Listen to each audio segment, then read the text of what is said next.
बिस्मिल्लाहिर्रहमानिर्रहीम। नहायत ही मोहतरम और मुअज़्ज़िज़ मुसलमान भाइयों और बहनों, अस्सलामु अलैकुम वरहमतुल्लाहि वबरकातुहू। कुरान पाक की वाहिद लाडली सूरत है जो अल्लाह ताला से लड़ती है, लेकिन किसके लिए? यकीनन सूरह मुबारका को पढ़ने वाले के लिए। और इस सूरह मुबारका के हैरत अंगेज़ फ़ायदे जानकर आप दंग रह जाएंगे और इसको अपनी ज़िंदगी का हिस्सा बना लेंगे।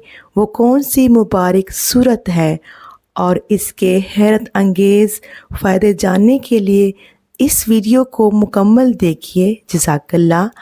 हज़रत अबू हुरैरा रज़ियल्लाहु तआला अन्हु से रवायत है कि रसूलुल्लाह सल्लल्लाहु अलैहि वसल्लम ने फरमाया, कुरान मजीद में 30 आयात की एक सूरत है जो इसे पढ़ने वालों के लिए उस वक़्त तक अल्लाह ताला से झगड़ा करती रहेगी जब तक उस शख्स को बख्श ना दिया जाए।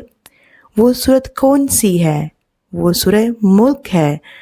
हज़रत इब्न अब्बास रज़ियल्लाहु तआला अन्हा कहते हैं कि मैंने अपने बाप को ये कहते हुए सुना कि एक आदमी को कब्र में दफन किया गया। एक आदमी को कब्र में दफन किया गया तो उसकी जानब 30 आयात वाली एक सूरत मुबारक भी आकर खड़ी हो गई जो उसके हक़ में लड़ने लगी। जब हमने वापस आकर कुरान मजीद की 30 आयात वाली सूरत तलाश की तो वो सूरह मुल्क थी।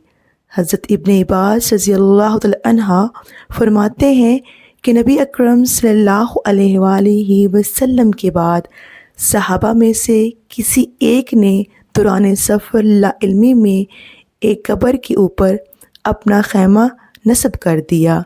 आप सल्लल्लाहु अलैहि वसल्लम के सहाबी को ये इल्म ना हो सका कि उस जगह किसी की कब्र है। अचानक उस कब्र में से किसी इंसान की सूरह मुल्क पढ़ने की आवाज़ आने लगी, यहाँ तक कि सूरह ख़त्म हो गई। वापसी पर उस सहाबी ने इस तमाम वाक़ये का नबी अकरम सल्लल्लाहु अलैहि वसल्लम से ज़िक्र करते हुए अर्ज़ किया कि मैंने लाइल्मी की बना पर अपना खैमा एक कब्र पर नस्ब कर दिया। अचानक मुझे किसी इंसान की सूरह मुल्क की तिलावत करने की आवाज़ आने लगी, यहाँ तक कि उसने सूरह मुल्क पूरी पढ़ डाली। तो नबी अकरम सल्लल्लाहु अलैहि वसल्लम ने फरमाया, ये सूरत अज़ाब रोकने वाली और कब्र के अज़ाब से निजात दिलाने वाली है।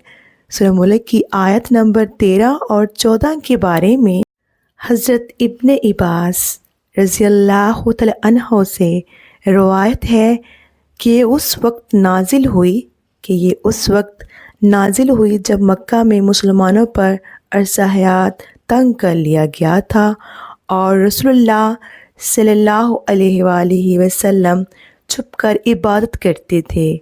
जब अपने असहाबा के साथ नमाज पढ़ते तो ऊंची आवाज़ से कुरान की तिलावत फरमाते।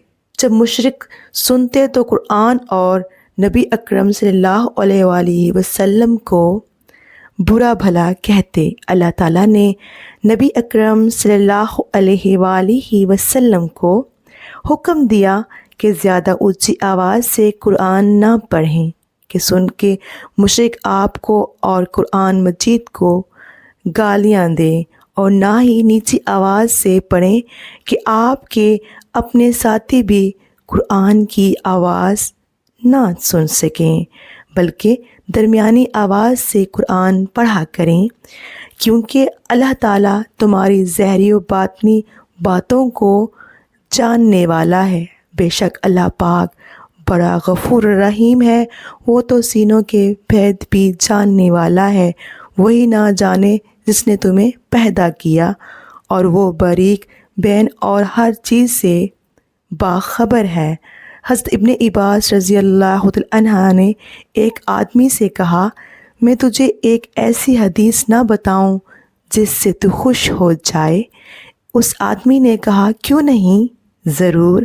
حضرت ابن عباس رضی اللہ تعالیٰ عنہ نے فرمایا سورہ ملک خود بھی پڑھیں اور اپنے اہل و عیال اور گھر کے تمام بچوں حتیٰ کہ اپنے پڑوسیوں کو بھی پڑھنا سکھاؤ، اس لیے کہ وہ قیامت کے روز عذاب سے نجات دلانے اور جھگڑا کرنے والی ہے۔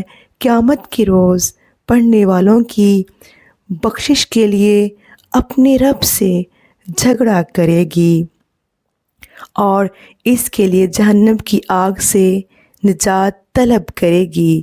سورہ ملک پڑھنے والوں کو عذاب قبر سے بھی بچائے گی، اس لیے آپ ہی کوشش کریں، آپ یہ کوشش کرتے رہیں روزانہ سورہ ملک سونے سے پہلے ضرور پڑھا کریں، کیونکہ سونے سے پہلے اگر سورہ ملک پڑھ لی جائے تو خدا نہ خواستہ اسی رات اس شخص کی موت واقعہ ہو جائے تو یہ سورہ ملک اس شخص کی بخشش کے لیے اللہ تعالیٰ سے سوال کرتی ہے اور اس کے پڑھنے کی برکت سے اس شخص کی مغفرت ہوگی انشاءاللہ عز و جل۔